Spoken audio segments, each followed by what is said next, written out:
Yes, we do have to compare apples to apples, but we also have to remove what is not working. What are people not connecting with? We can present a brand new, beautiful thing without removing what made the company in the first place.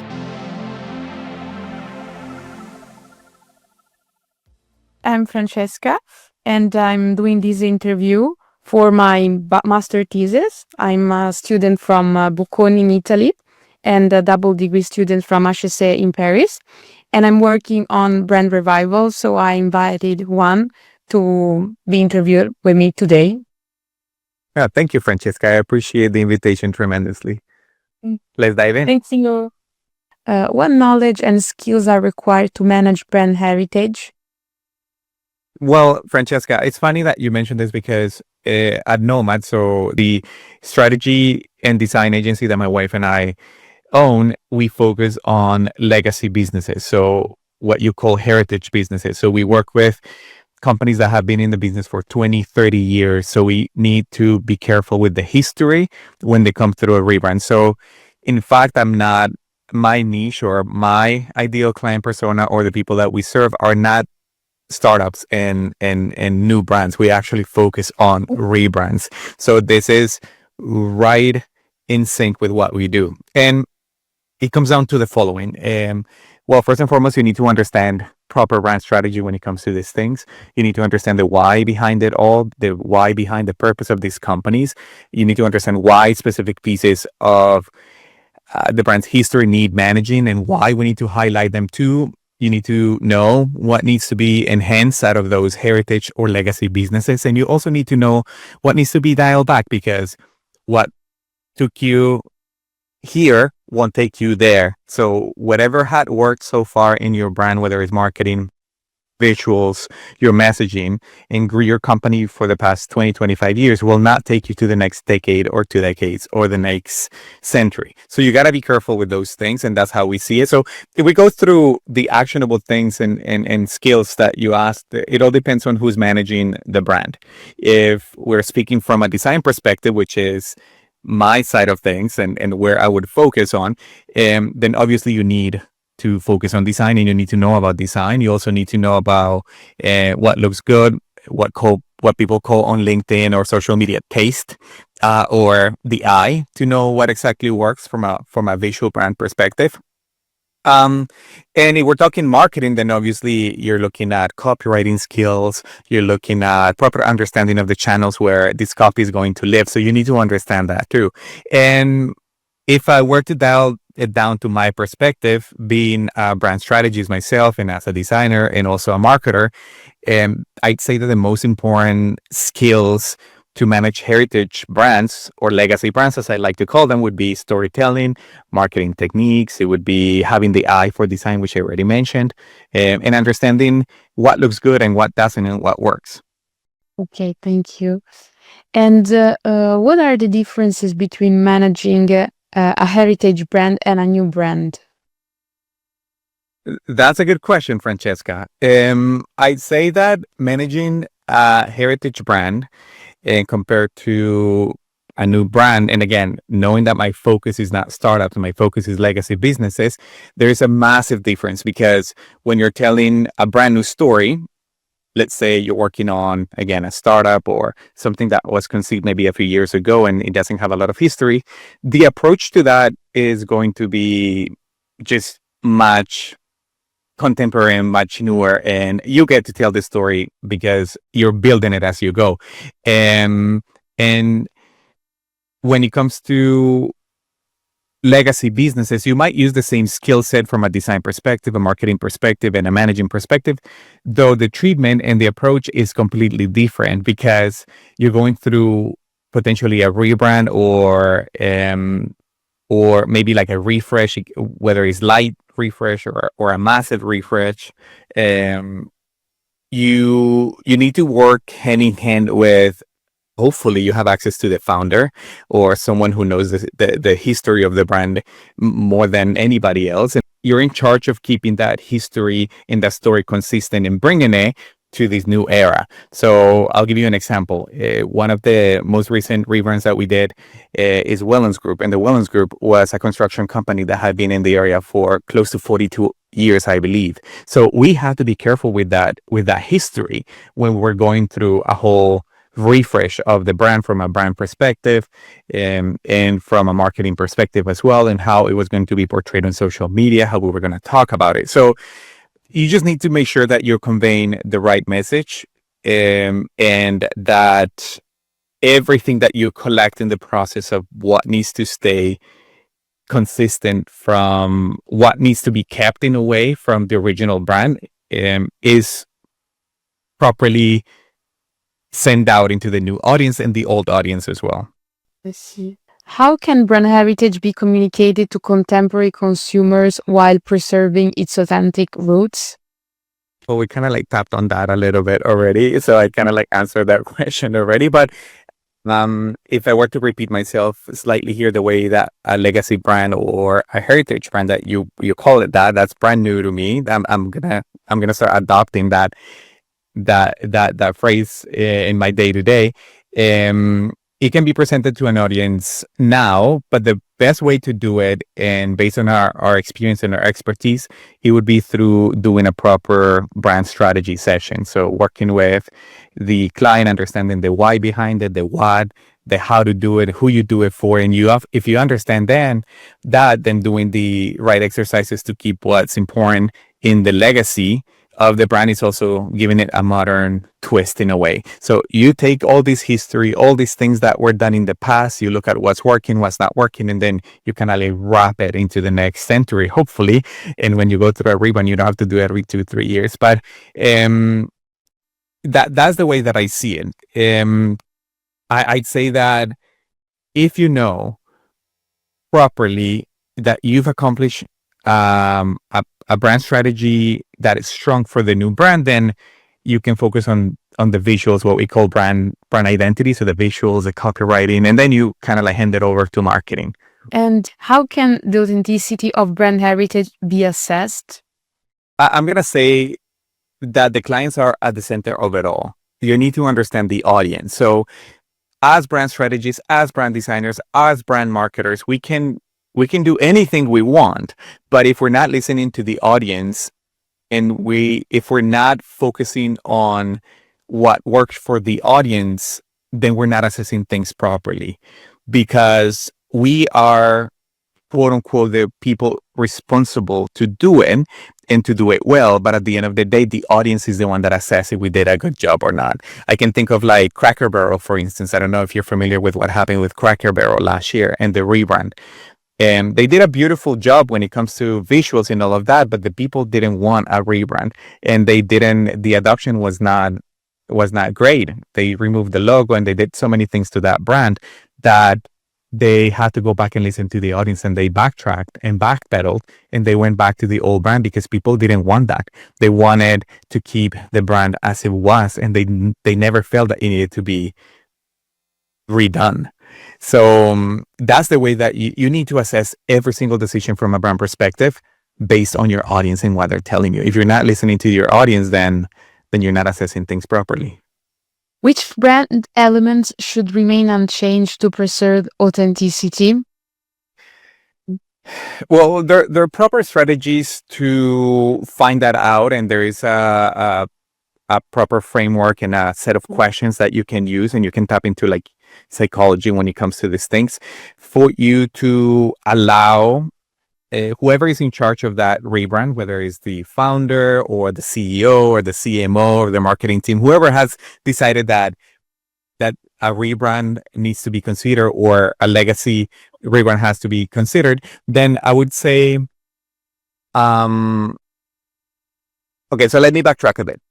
Lacoste. So it's a good example. Lacoste went through a rebrand this year, and the logo was left untouched.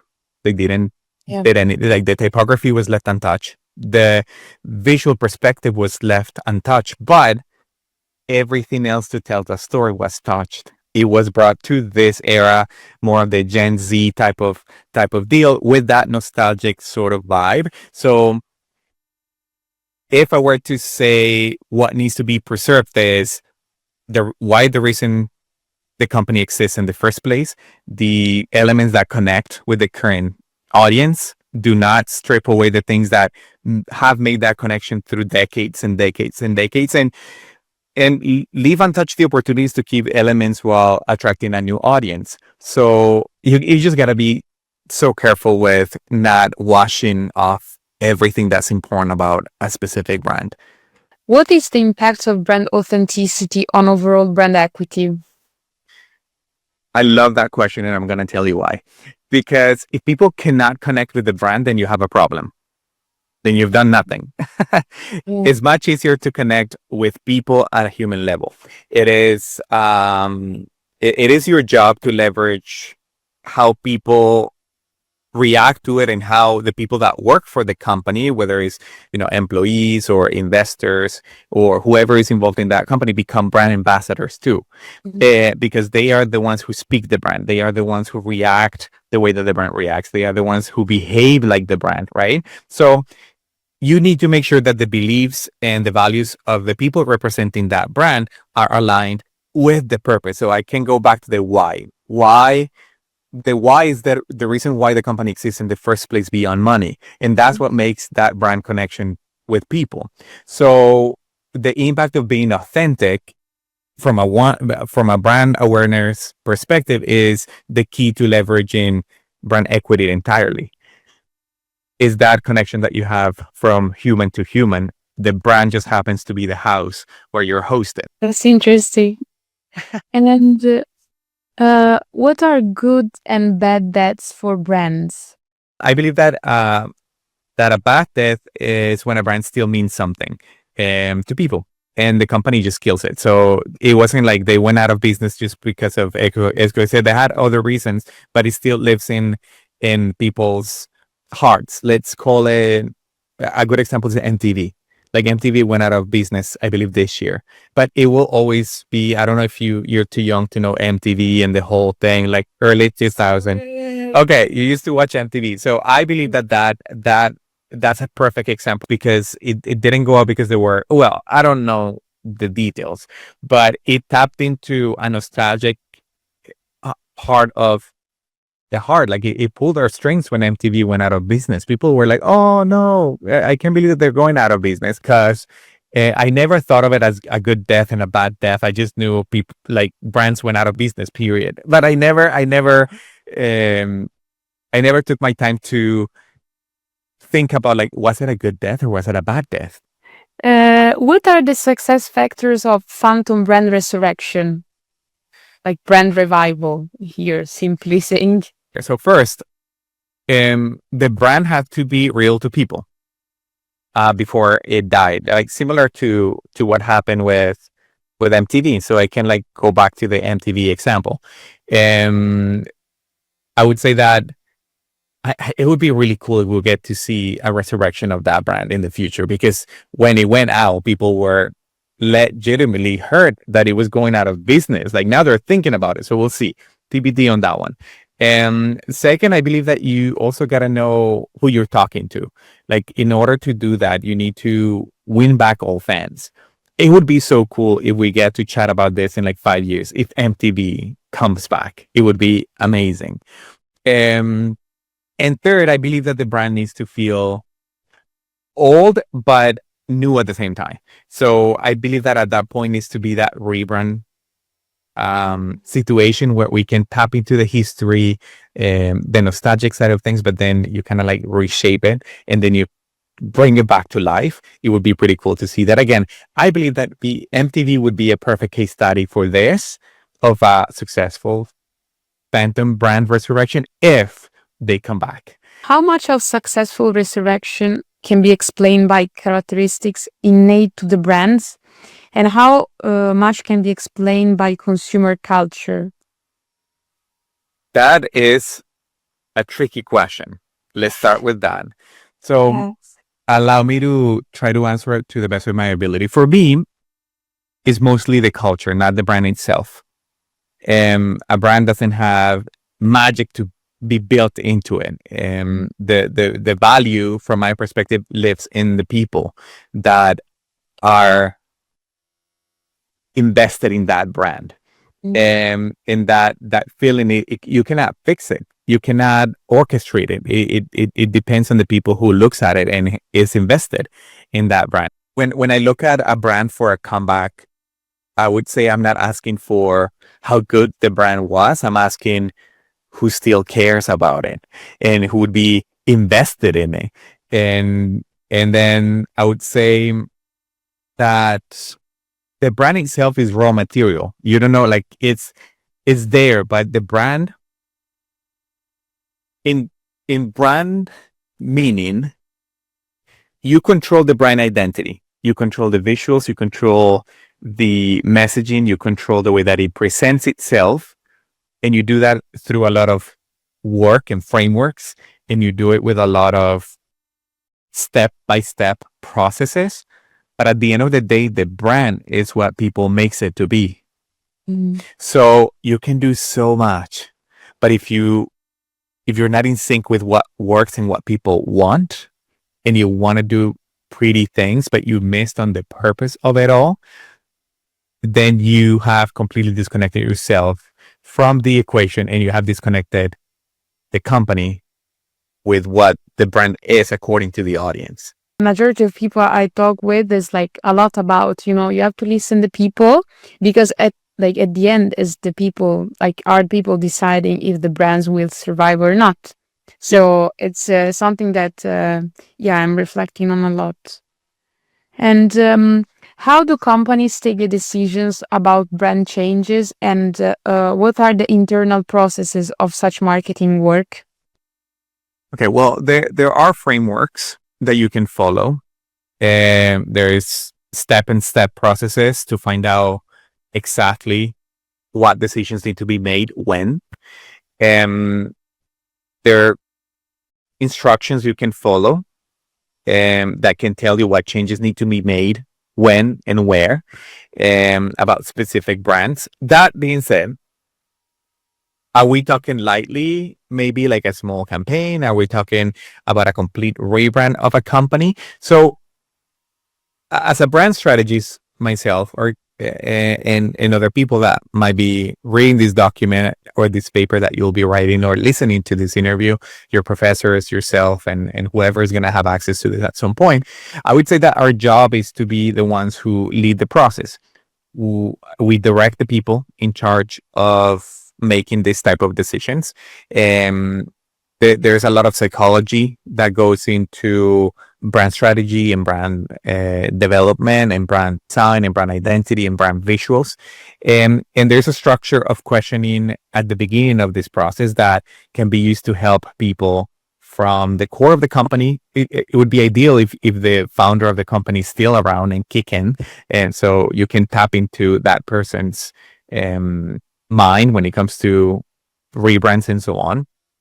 And I'm a firm believer in constant communication between teams. Now, in terms of marketing work and design and brand, sometimes they get separated in corporations. So you have the designers here, you have the brand people here, you have the marketing people here. So I'm a believer that all these people need to be at the table at all times, communicating from the beginning of the process to the end of the process. So designers understand what the goals are from a marketing perspective, from a sales perspective, from a brand perspective, and designers can lead the process as well and propose new ideas if things are aligning properly with all these groups. Mm-hmm.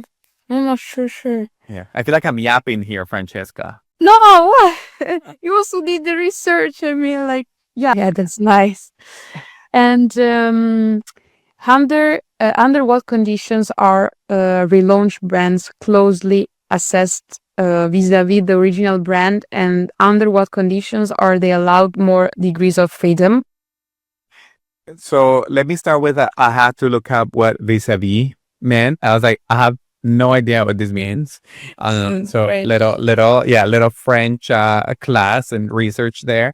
And correct me if I'm wrong, that means like comparing like apples to apples or paste to paste, right? Like comparing the same thing. So when you're going through a rebrand process, at least our experience at Nomad and the experience that I had working with other corporations in the past, I like to come to the table with a mindset of freedom. And so I believe that creativity and humanity at this step in the process are extremely key and important. Because if we were to be doing a rebrand, it's because there is a need for it. Somebody said, this is not working. We need to reevaluate where we're at, whether it's visuals, whether it's usually like, oh, we need a new logo. That's kind of like the thing that makes them think that a rebrand needs to happen, or that light refresh needs to happen from a visual perspective. And then they find out that it goes deeper than that. It goes way deeper than the logo. It goes way deeper than the website doesn't look good, or my email signature doesn't look up to the standards of the businesses that we're landing. So from a brand strategy perspective at this point, and a marketing perspective, I'm also a marketer too. It all has to go back to grabbing what took this company. Let's say we have a company that has been in business for the past 50 years, and we know what elements of that business from a visual perspective, from a communication perspective, works. And then we have this opportunity of presenting it to a new audience. And yes, we do have to compare apples to apples, but we also have to remove, with all these people in that process, what is not working, what are people not connecting with, and how we can present what makes the company and the purpose of it all. And we can kind of like remove all this. Think of it as an onion almost. You remove all these layers, right? Clack, clack, clack. This is not working. This is not working. This is not working. This is working. We keep this. And then we can present a brand new, beautiful thing without removing what made the company in the first place. Drawing on cases from the business world, what are the success factors of successfully socialized Frankenbrands? Here again, like a new thing. So let me, because I had to look up what that meant. Yeah. So Frankenbrand. So let me just backtrack a bit here, because I want to read the okay, so according to this, and correct me if I'm wrong, Francesca, Frankenbrand is the paper's term for a relaunch that gets rejected as a fake, distorted version of the original. Yeah. Right? So did I yeah, okay. So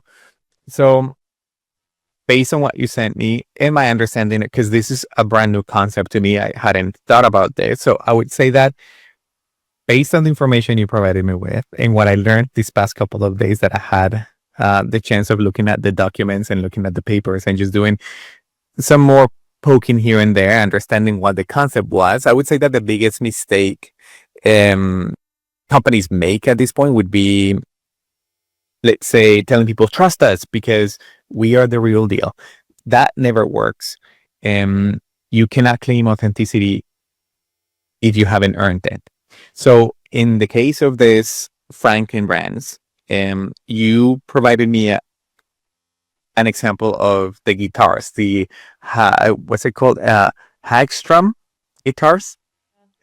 Hagstrom? I'm probably butchering that name.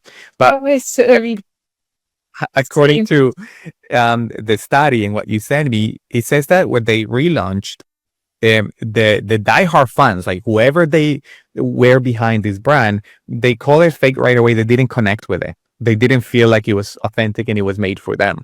And it made people backtrack because the new owners of the company kept showing like all these crafted stories of like who we were and whatnot, but it didn't connect with the old brand and the people that knew the brand. So I could even consider that the relaunch of or rebrand of Cracker Barrel, and I highly, if you haven't come across it, you should look into it. It felt very much like that. They started telling these stories and they had like all these. I personally like the visuals. I did. I was not hating on the visuals. I believe that they did a beautiful job from a visual perspective, but where they failed was to include the audience, because they knew. I'm a Cracker Barrel fan. I live in Canada and I make the drive 2.5 hours from here to go to Cracker Barrel because I like the ambience. I like to go to this. It's like a breakfast, like a fast food breakfast thing. And but they failed at making the connection of the new brand. They try to revive something that did not connect with the audience. So if you don't tell people that you're real and you show them again and again and again and again that you understand the audience, then people don't buy into it, and then they feel forced that they need to convince themselves of it, and it doesn't pan out that way, because you're not building the real trust and you're not doing it properly. Thank you so much. No worries. Full disclosure, Italy is one of my favorite places on earth. I try my best to be there. Il mio italiano non è perfetto, ma ci provo. That's basically like just little things that I can throw here and there. When I'm there, I forget about it. And then when I go there, I kind of start picking it up again after a few weeks. Yeah. And I look forward to learning more about what you're up to. This was fantastic. You're a great individual. Keep at it. I want to see what you're up to next. And if you have any questions in the interim, I'm one message away, okay? Okay. Thank you. Ready. Okay. Buona serata. Grazie. Thank you so much. Bye. You're welcome. Bye.